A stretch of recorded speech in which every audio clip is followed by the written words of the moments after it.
Hello, good evening, everybody. Hi. Um, there should be, there should be audio. All right. Let me know if there is or is there not.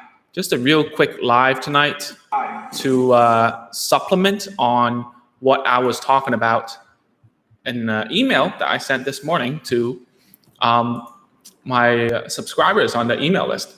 And I just wanted to start off by saying that thank you so much for joining me, and also that um, as a parent, if you're watching this, it means good. You want to learn more about how to teach your child, and that's great. So let's dive into the meat of this.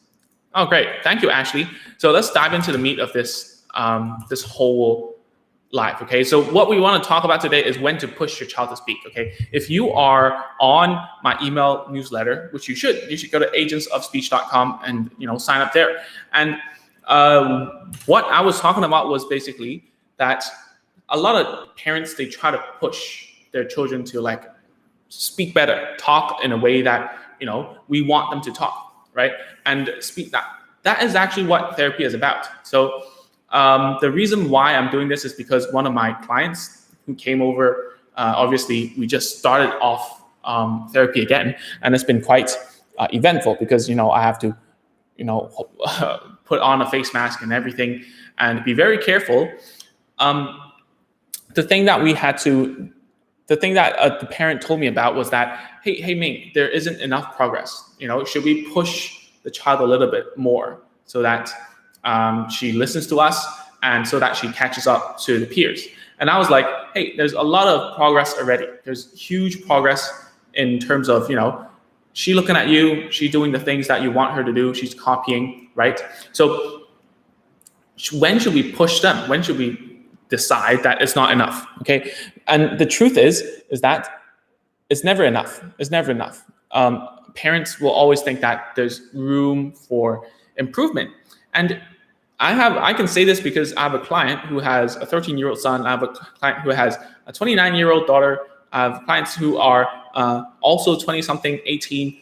The moms are always trying to push the child to get to the next level. And they believe that, by trying different types of therapy and putting them in difficult situations, they will become a better person, or I don't know, a better student of like communicating, right? But the thing is, you have to remember all the agendas, all the goals. Who set it, right? I'm sorry about my phone holder thing is like going down by itself for no reason. So anyways, I was saying the agendas, the goals, who made it up? You and I did, right? The therapist and the parent did. We came up with a certain thing we want to work with, and it became something that we push onto our children, right? So children do they get to choose? No, they never get to choose, right? So should we push them to do things that we want them to do? Absolutely yes. But when should we push them? All right. These are the criteria. Number one, when there's a clear objective, there's a clear why they should do it. Okay. So let me give you an example. So I have a 13. Hi, Lali. Sorry if I get it wrong. Okay. So there's a client who is 13 years old, and if I didn't tell him what the reason is behind the therapy, right? What was the reason behind it?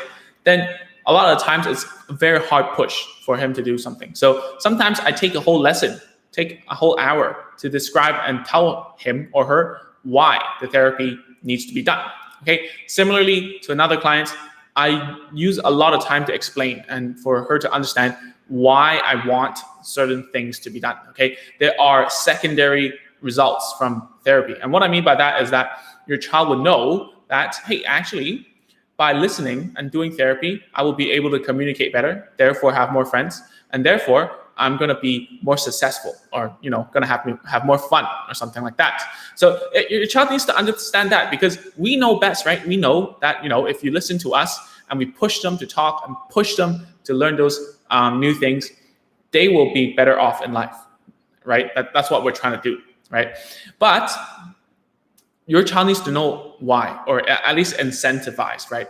So what I mean by that is like some children do not have yet the mind to be able to have a conversation with us yet, right?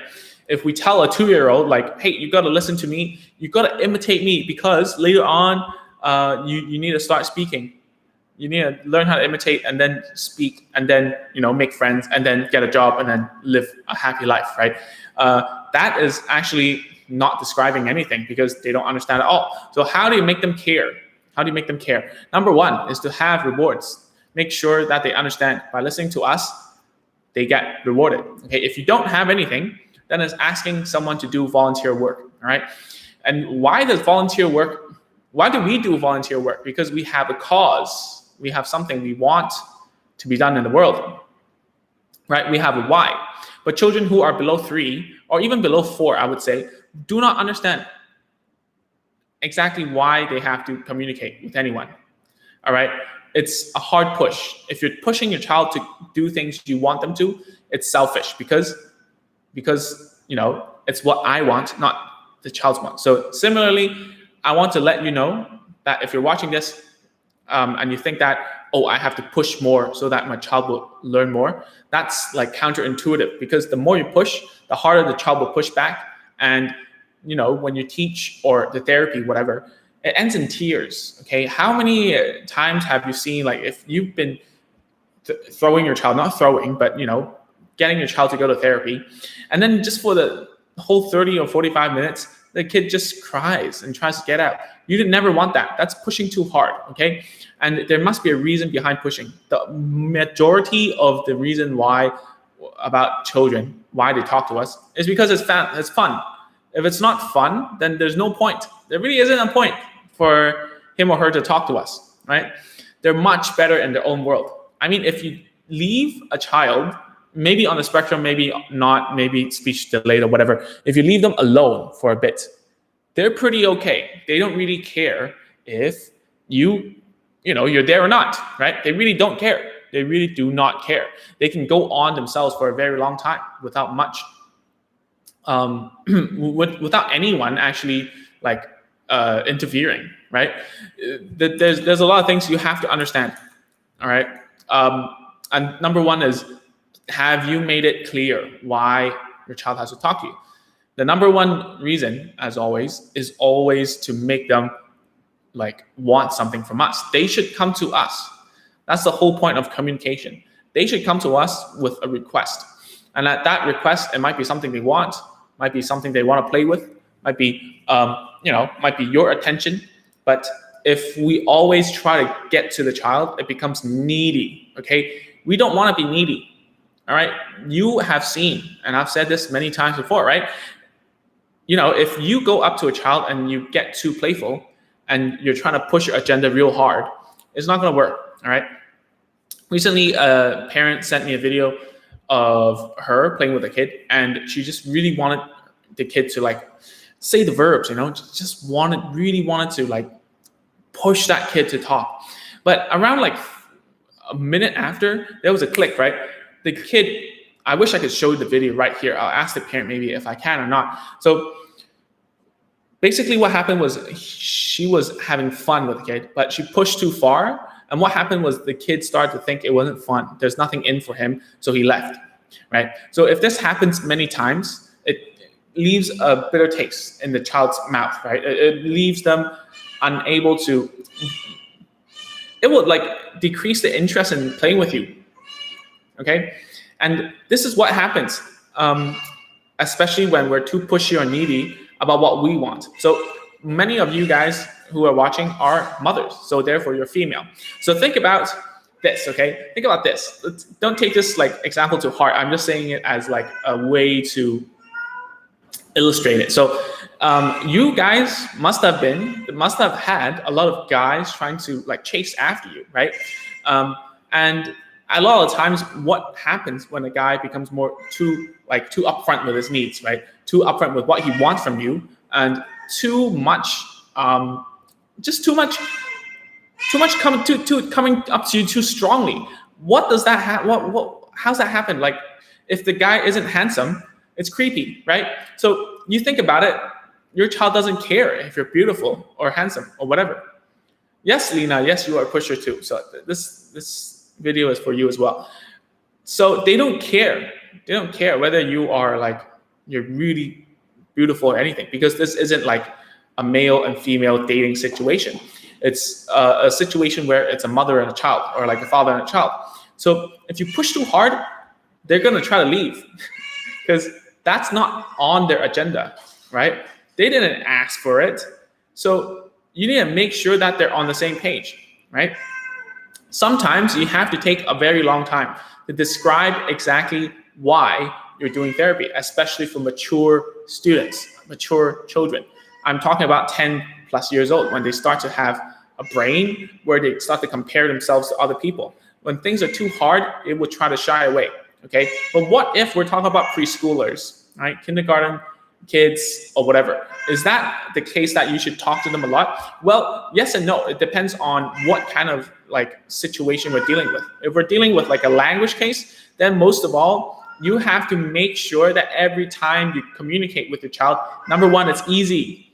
There's no way in failing. And number two, it's very rewarding, okay? These are the two things that you should always do. As we always say on this channel, on this Facebook page, in my email, that, you know, there's only two reasons why human beings don't do certain things. Number one, they cannot physically do it. It's too hard, right? Number two is they don't want to. They're not motivated, right? So if anything is super easy or whatever, and it's super motivating for all of us, then we would all be in like top bikini shape for you guys, and for me, like six-pack abs and millionaires, right? But that's not the case right now, right? So even the most motivated people need that incentive. So think about your child. Think about your child being so comfortable in their own shell, playing without caring about like what you do in the room, in the house, whatever. Now we're all in quarantine, but from what parents have been reporting to me is that the social distancing is literal a social distance. The distance is growing between inside the household, right? Less talking, less interaction, less fun, less laughter. And because of the change in routines, they would much rather be at the same corner in the house if they wanted to, right? So at the end of the day, what kind of message am I trying to say to you, right? I'm trying to say is like push, but only when your child knows why and they're on the same page, okay? If you try to push your child whilst they have some reservations towards your methods or you in general, maybe that's heartbreaking, then it's going to result in a really bad taste in their mouth. And you will have to undo those kind of things and try to get back to where it was before. All right. So you might ask me, hey, Ming, so what should I do now? If you're watching this and you're thinking, dude, maybe I'm pushing too hard, right? Well, first of all, you have to evaluate. Does your child listen to you? How does your child respond to you, pushing your agenda on him or her? Okay, if every time it becomes like tantrums, angry, and then, you have to like give them some kind of reward afterwards, it becomes a routine, okay? It becomes a rather toxic relationship. And the reason why I say this is because behaviors which repeat will find itself to repeat itself, okay? It's just the natural human being kind of nature, right? So try to break that habit.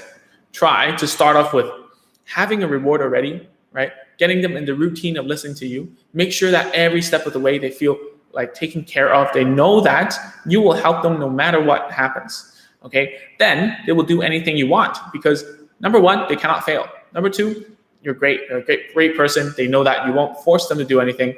And number three, there's rewards at the end of the day, all right? So you might ask me, hey, how about like, am I going to use rewards till the very end? And my answer is yes, but rewards come in different forms, right? When we just start, it might be really, we're using food, really primitive reinforcements, rewards, like drinks, food, iPads, whatever. As we progress further and further, it becomes social, right? Become an acceptance of me like acknowledging you. That is already a reward. That's why we try to do better for ourselves, because we want acknowledgement from other people, right?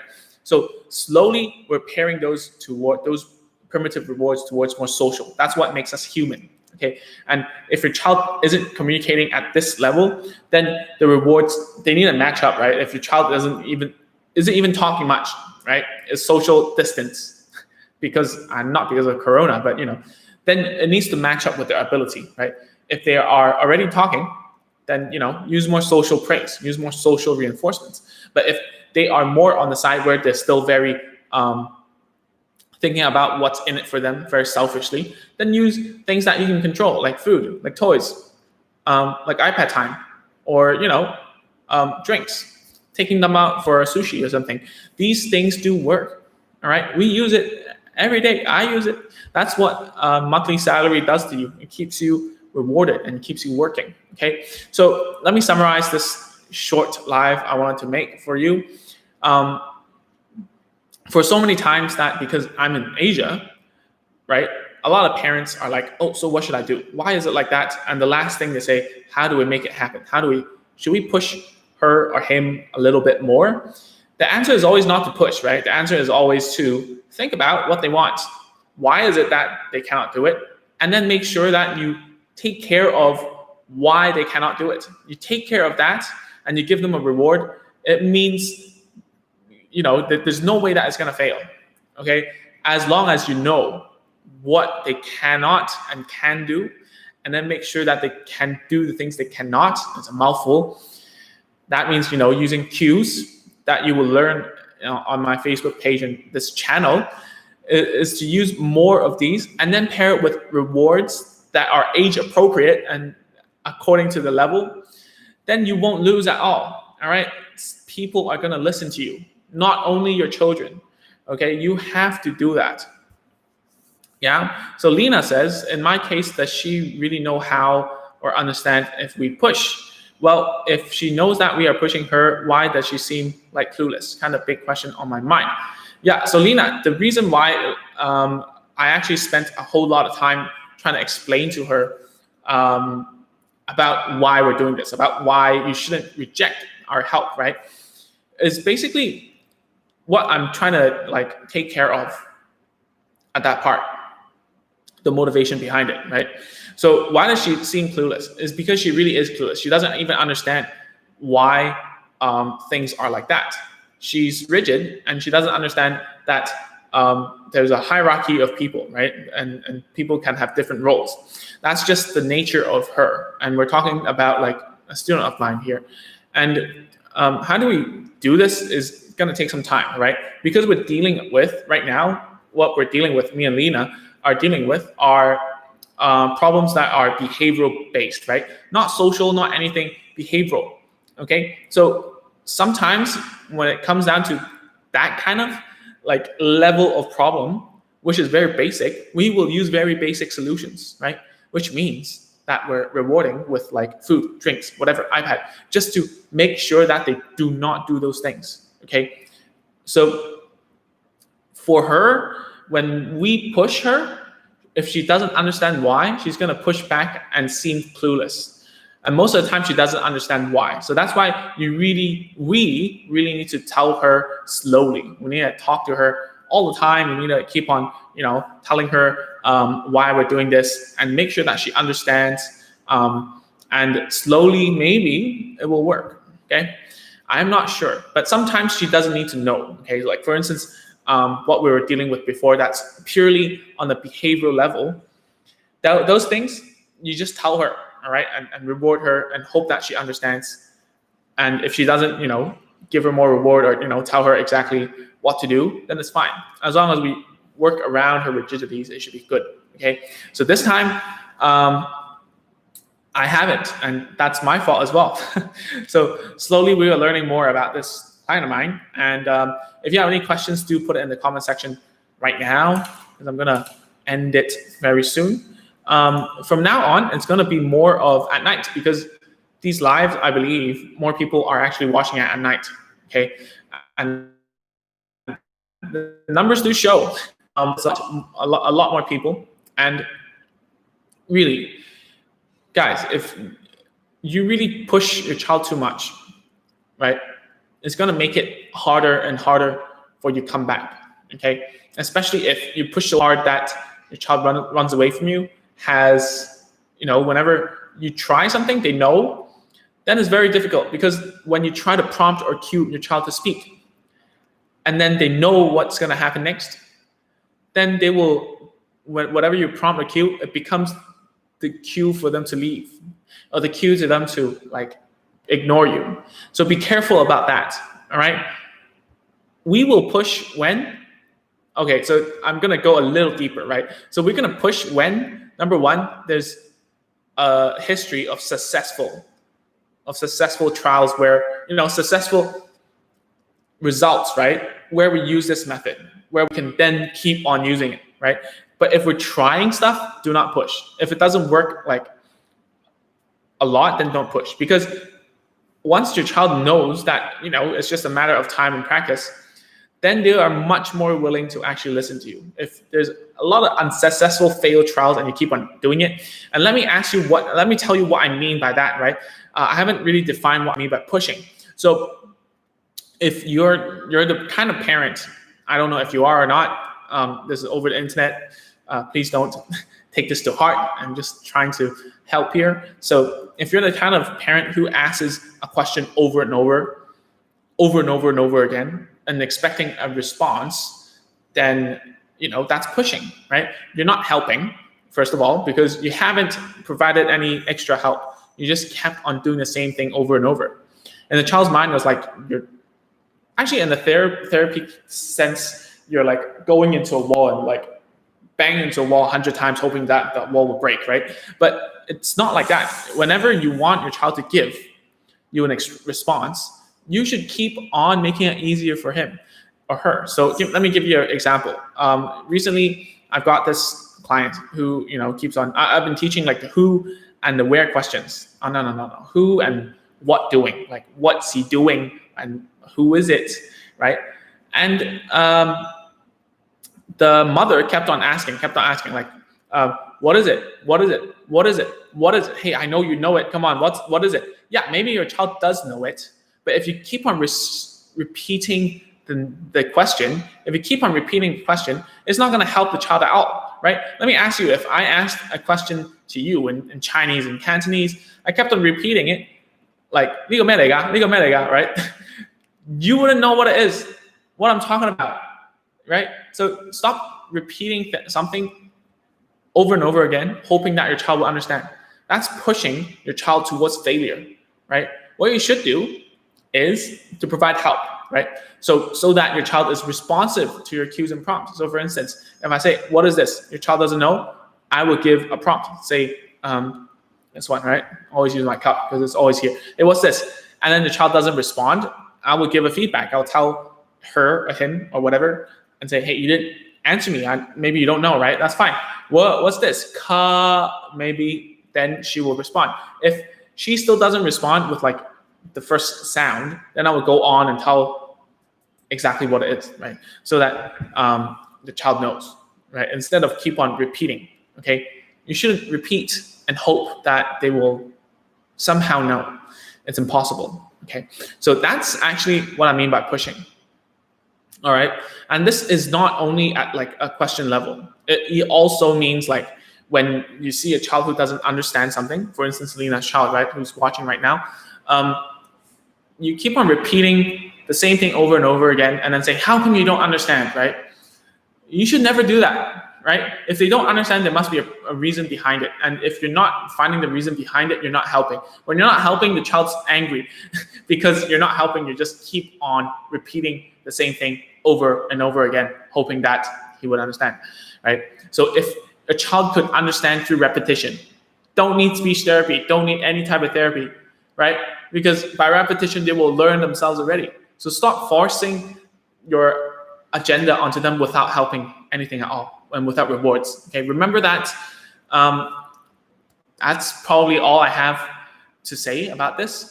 This was something I was discussing over email to parents who are on my email newsletter. You can sign up at agentsofspeech.com. There's a little box thing that you can put your email in.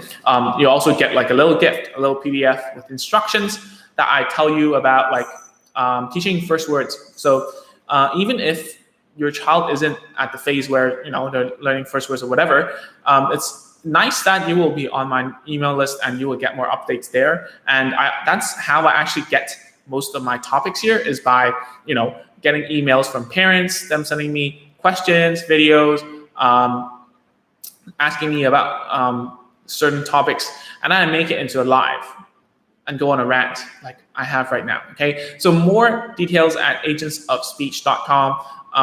My email is actually ming@agentsofspeech.com. Very easy to guess. You can email me about anything, to be honest. I love answering emails.